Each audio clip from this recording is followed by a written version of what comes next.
नमस्कार, स्वागत है आपके अपने यूट्यूब चैनल चिराग इंस्टीट्यूट आईएएस पीसीएस में। पिछले क्लास में जैसा कि हम लोगों ने गांव के प्रशासन और नगर के प्रशासन के बारे में पढ़ा और आज हम लोग ये समझने का प्रयास करेंगे। आज हम लोग जो पढ़ रहे हैं वो NCERT class 6 political science chapter 8 पढ़ने जा रहे हैं, जिसमें आज हम लोग ग्रामीण क्षेत्र में जो आजीविका के जो साधन है, आखिर में गाँव के रहने वाले जो लोग हैं वो किस तरह से अपना जीवन बसर करते हैं, किस तरह से वो अपने खाने पीने के लिए या फिर जीवन बिताने के लिए क्या रोजगार करते हैं और उनके किस चीजों की कठिनाइयों का उन्हें सामना करना पड़ता है, या फिर सरल शब्दों में कहें तो उनके आजीविका के क्या साधन हैं, वो किस तरह से अपनी रोजमर्रा की जिंदगी को गुजारते हैं। इसी चीजों को आज हम समझने का प्रयास करेंगे। तो चलिए बिना किसी देरी के शुरू करते हैं चैप्टर 8। जैसा कि नाम है चैप्टर का, ग्रामीण क्षेत्र में आजीविका। पहले पार्ट में हमने अपने जीवन में मौजूद अनेक तरह की विविधताओं पर नजर डाली। हमने इस पर भी विचार किया कि अलग अलग क्षेत्रों में रहने से वहां के लोगों के काम धंधे पर कैसे असर पड़ता है, वहां पर पाए जाने वाले पेड़ पौधे, वहां की फसलें, दूसरी चीजें किस तरह उनके लिए महत्वपूर्ण हो जाती है। क्योंकि हम जिस स्थान पे रहते हैं उस स्थान के जो सराउंडिंग, जो जितने भी तथ्य हैं, जितने भी चीजें हैं, यानी कि पर्यावरण के जितने भी अवयव हैं, वो सभी चीजें हमें कहीं ना कहीं कुछ ना कुछ हद तक क्या करती है, इफेक्ट यानी कि प्रभाव डालती ही है। इस पाठ में हम ये देखेंगे कि गांव में लोग किन विभिन्न तरीकों से अपनी आजीविका चलाते हैं। पहले दो पाठों की तरह यहाँ भी हम इसकी पड़ताल करेंगे कि क्या लोगों के पास आजीविका चलाने के समान अवसर उपलब्ध हैं या नहीं, उनके जीवन की परिस्थितियां एक दूसरे से कितनी मिलती जुलती है और वे किन समस्याओं का सामना करते हैं, इसे भी हम देखने का प्रयास करेंगे। आगे बढ़ते हैं। ऊपर दी गई तस्वीरों में लोग जो काम करते हुए दिख रहे हैं उस काम का वर्णन कीजिए। खेती से जुड़े कामों को अलग कीजिए और जो काम खेती से जुड़े हुए नहीं है उनकी एक सूची बनाइए। अपने ग्रामीण क्षेत्रों में लोगों को कई तरह के काम करते हुए देखा होगा, उनमें से कुछ का चित्र बनाकर उनके बारे में लिखिए। ठीक है ना, जैसा कि इस चित्र में दिया गया है। आगे बढ़ते हैं। कलपट्टू गांव, ठीक है, जो कि तमिलनाडु का एक छोटा सा गांव है, इसी को केंद्र में रख करके चैप्टर का विकास हुआ है। पढ़ते हैं कि क्या लिखा हुआ है कलपट्टू गांव के बारे में। कि तमिलनाडु में समुद्र तट के पास एक गांव है जिसका नाम क्या है, कलपट्टू। यहाँ लोग कई तरह के काम करते हैं। दूसरे गांव की तरह यहाँ भी खेती के अलावा कई काम होते हैं, जैसे टोकरी, बर्तन, घड़े, ईंट, बैलगाड़ी इत्यादि बनाना। कलपट्टू में कुछ लोग नर्स, शिक्षक, धोबी, बुनकर, नाई, साइकिल ठीक करने वाले और लोहार के रूप में अपनी सेवाएं देते हैं। यानी कि हम ये देखने का प्रयास कर रहे हैं कि कलपट्टू गांव में केवल लोग एक ही चीजों से नहीं जुड़े हुए हैं, उनके जो आजीविका का साधन है वो अलग अलग मायनों में है। जिस प्रकार से वो टोकरी, बर्तन, घड़े, ईंट, बैलगाड़ी इत्यादि बनाते हैं, और कई लोग उसमें से कुछ ऐसे भी लोग हैं जो नर्स हैं, शिक्षक हैं, धोबी हैं, बुनकर है, नाई है, साइकिल ठीक करने वाले इत्यादि इत्यादि के रूप में या फिर लोहार के रूप में वह अपनी सेवाएं लोगों को प्रदान करते हैं। यहाँ कुछ दुकानदार एवं व्यापारी भी हैं। जो मुख्य गली है वह बाजार की तरह दिखती है, उसमें आपको तरह तरह की कई छोटी दुकानें दिखेंगी, जैसे चाय, सब्जी, कपड़े की दुकान तथा दो दुकानें बीज और खाद की। चार दुकानें, ध्यान दीजिएगा, चार दुकानें चाय की है। चार जो दुकानें हैं वो चाय की है, जहां टिफिन भी मिलता है। ठीक है ना, ये आप देख रहे हैं कि कुछ किसानों को जो फसल की बुआई कर रहे हैं। ठीक है, आगे बढ़ते हैं। चार दुकानें चाय की है, यहाँ टिफिन भी मिलता है। यहाँ टिफिन का मतलब है खाने पीने की हल्की फुल्की चीजें, जैसे सुबह इडली, ध्यान दीजिएगा, सुबह इडली, डोसा व उपमा मिलता है, और शाम के नाश्ते में बड़ा, बोंडा और मैसूर पाक भी मिलता है। चाय की दुकानों के पास एक कोने में एक लोहार का परिवार रहता है, उसके घर में ही लोहे की चीजें बनाने का काम होता है। बगल में साइकिल की मरम्मत की एक दुकान है, वहां साइकिल किराए पर भी मिलती है। गांव में दो परिवार कपड़े धोकर अपनी आजीविका चलाते हैं। कुछ लोग पास के शहर में जाकर मकान बनाने और लॉरी चलाने का काम भी करते हैं। गांव छोटी छोटी पहाड़ियों से घिरा हुआ है।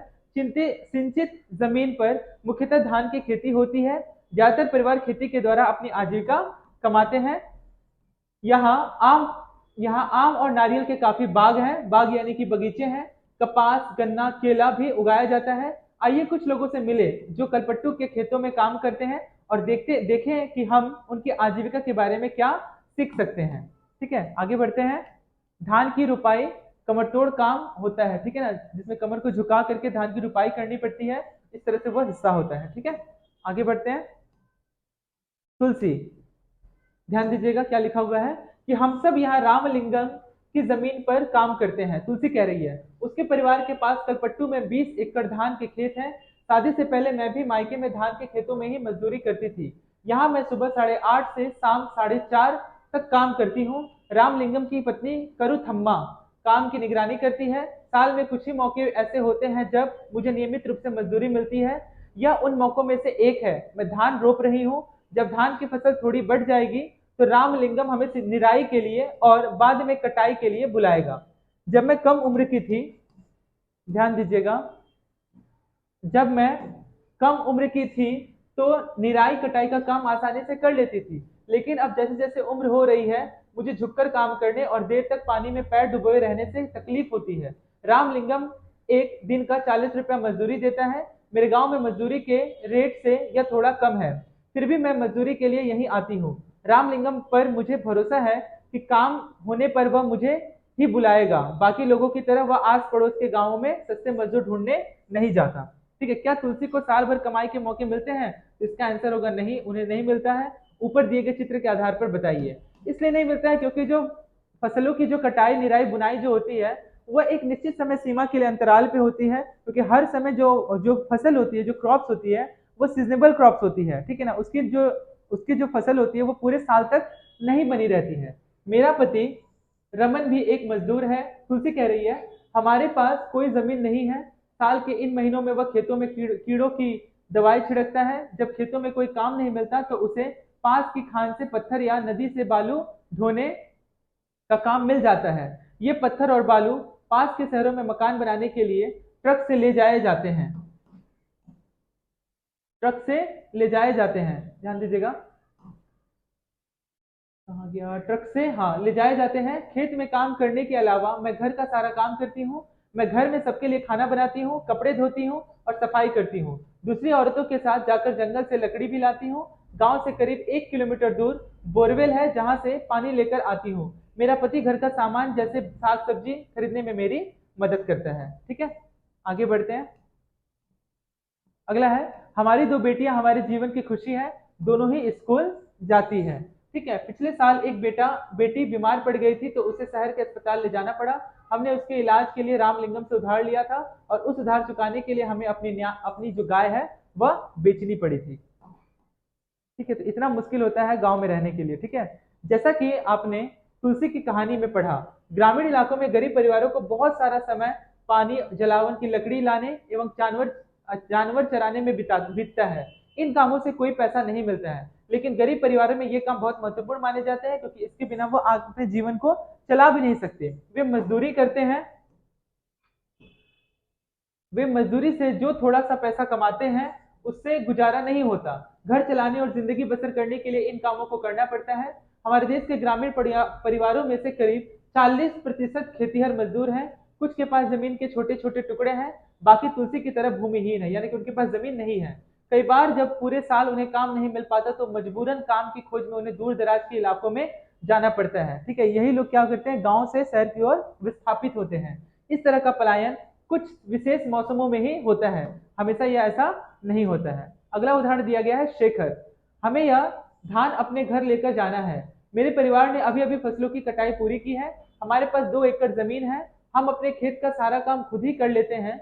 मैं कई बार कटाई के समय दूसरे छोटे किसानों की मदद ले लेता हूँ और बदले में उनके खेतों में थोड़ी सी कटाई करवा देता हूँ। व्यापारी मुझे उधार पर बीज और खाद देता है। इसे चुकाने के लिए मुझे थोड़े कम दामों पर उसे धान बेचना पड़ता है। अगर बाजार में बेचूं तो ज्यादा पैसे मिल जाएंगे, लेकिन मुझे उधार भी तो चुकाना है। व्यापारी ने किसानों को याद दिलाने के लिए अपना एजेंट भेजा है कि जिन किसानों ने उधार लिया है वे उसी को अपना धान बेचे। मुझे अपने खेत में 60 बोरी धान मिलेगा।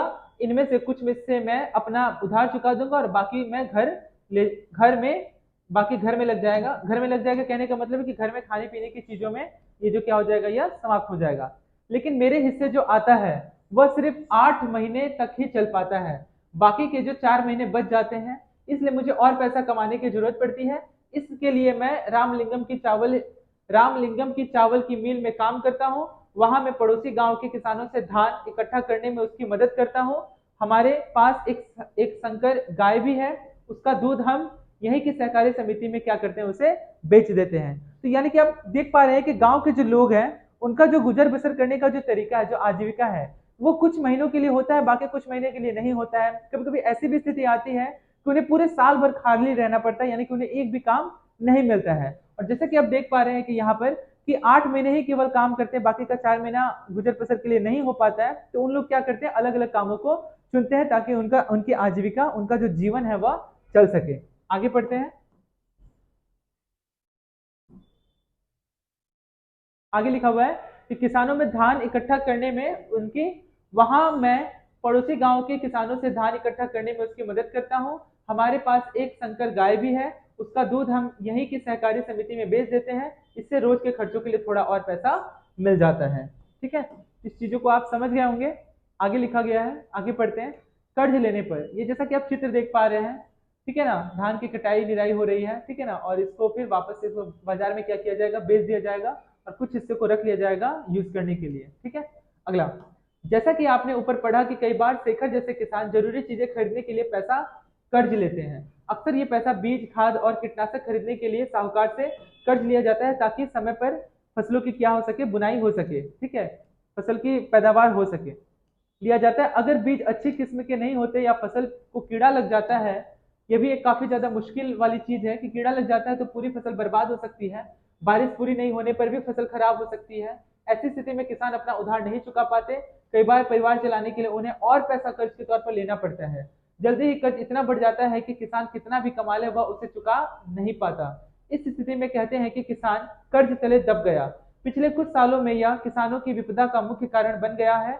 कई क्षेत्रों में किसानों ने कर्ज के बोझ से दबकर आत्महत्या तक कर ली है। ठीक है, तो आत्महत्या का प्रमुख कारण यह होता है कि वो अपना ठीक से आजीविका का नहीं चला पाने के कारण उधार का इतना, कर्ज का इतना दबाव हो जाता है जिसकी वजह से वो आत्महत्या कर लेते हैं। आगे पढ़ते हैं। आगे जैसा कि लिखा गया है कि रामलिंगम और करुथम्मा, क्या लिखा है, पढ़ते हैं।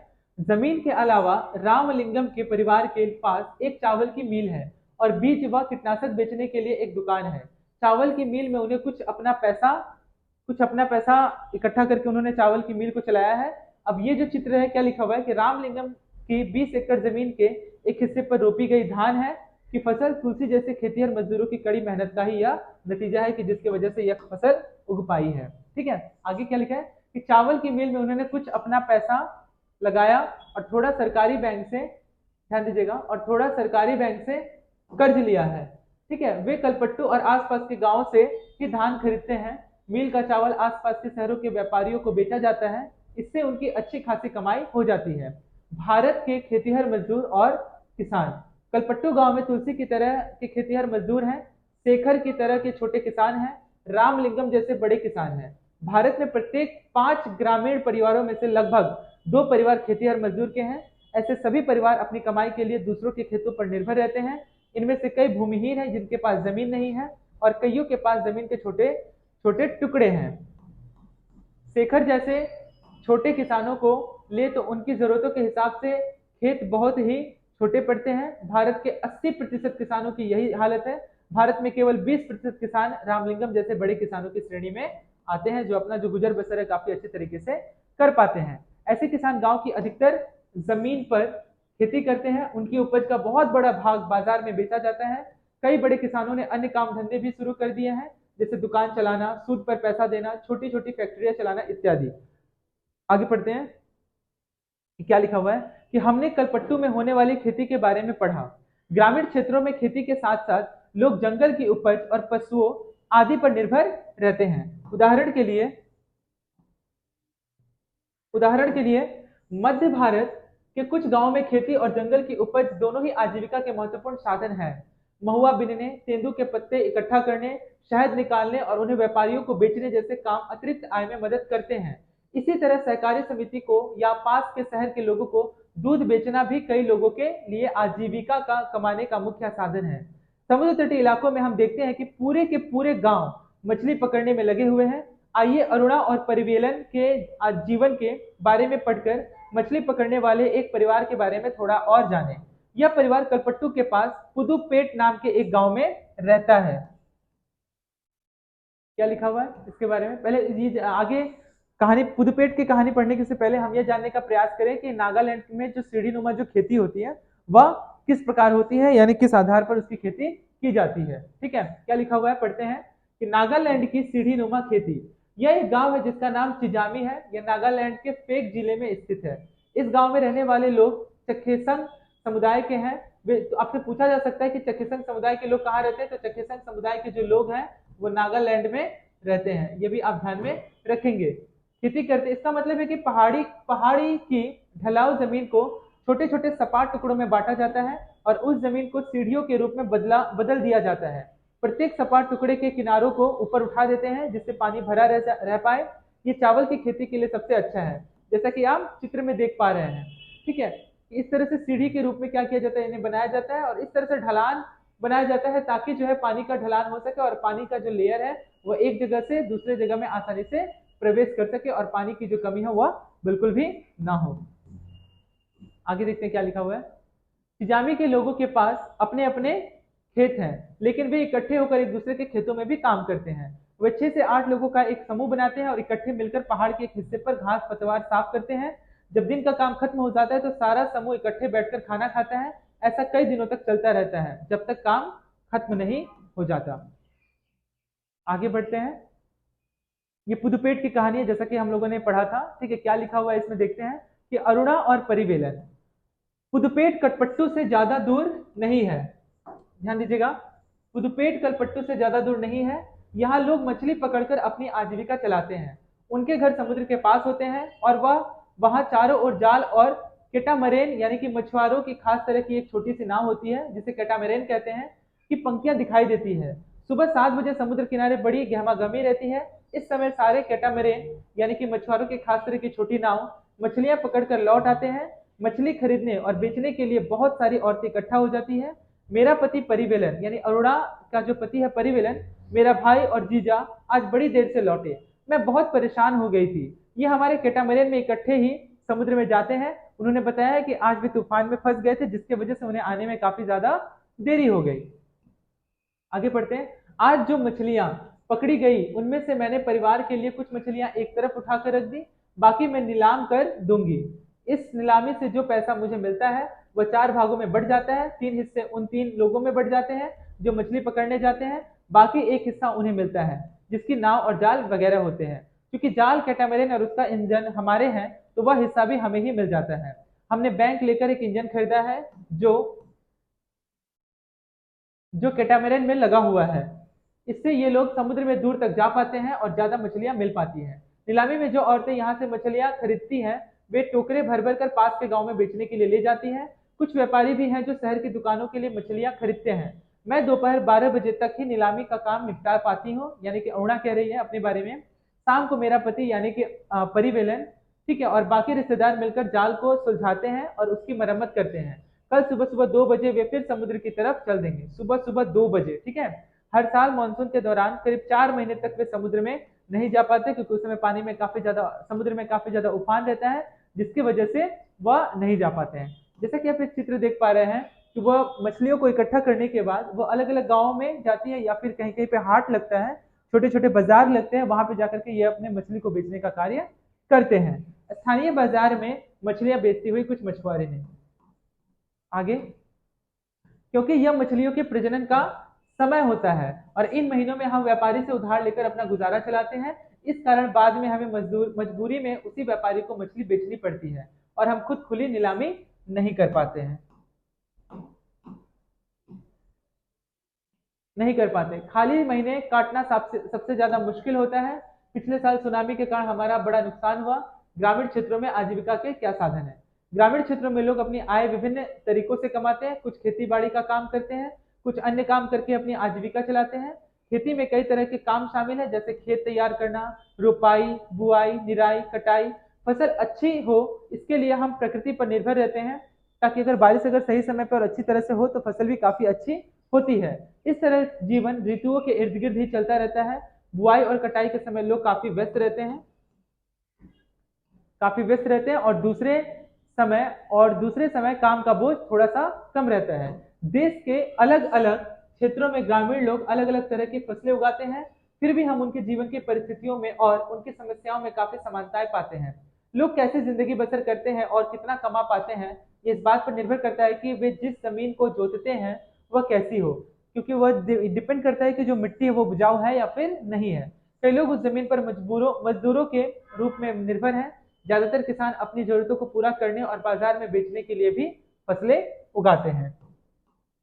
आगे क्या लिखा हुआ है कि कुछ किसानों को अपनी फसल उन व्यापारियों को बेचनी पड़ती है जिनसे वे पैसा उधार लेते हैं। गुजर बसर करने के लिए कई परिवारों को काम की खातिर उधार भी लेना पड़ता है, या फिर तब लेना पड़ता है जब उनके पास कोई काम नहीं रहता। ग्रामीण क्षेत्रों में कुछ परिवार ऐसे हैं जो बड़ी बड़ी जमीनों, व्यापार और अन्य काम धंधों पर फल फूल रहे हैं। फिर भी ज्यादातर छोटे किसानों, खेतिहर मजदूरों, मछली पकड़ने वाले परिवारों और गांव में हस्तशिल्प का काम करने वाले लोगों का पूरा साल रोजगार नहीं मिल पाता। ठीक है, तो इस प्रकार हम देख पा रहे हैं कि गुजर बसर करने के लिए या फिर अपने जीवन को चलाने के लिए, ठीक है, काफी मशक्कत करनी पड़ती है, काफी चीजों का सामना करना पड़ता है, जिस आधार पर वह अपने जीवन को क्या करते हैं, आगे चलाने का कार्य करते हैं। तो इस प्रकार से हम लोगों ने देखा कि गांव में आजीविका के क्या साधन है। नेक्स्ट चैप्टर में हम लोग पढ़ेंगे कि जो शहर में रहने वाले जो लोग हैं, उनकी जीविका के क्या साधन है और किस तरह से वो अपना गुजर बसर करते हैं। आज के लिए इतना ही। उम्मीद करता हूँ कि आज का ये जो चैप्टर है, गांव की आजीविका के क्या साधन है, आखिर किस तरह से लोग अपना गुजर बसर करते हैं, वो आपको समझ में आया होगा। आज के लिए इतना ही। आप सभी का बहुत बहुत धन्यवाद।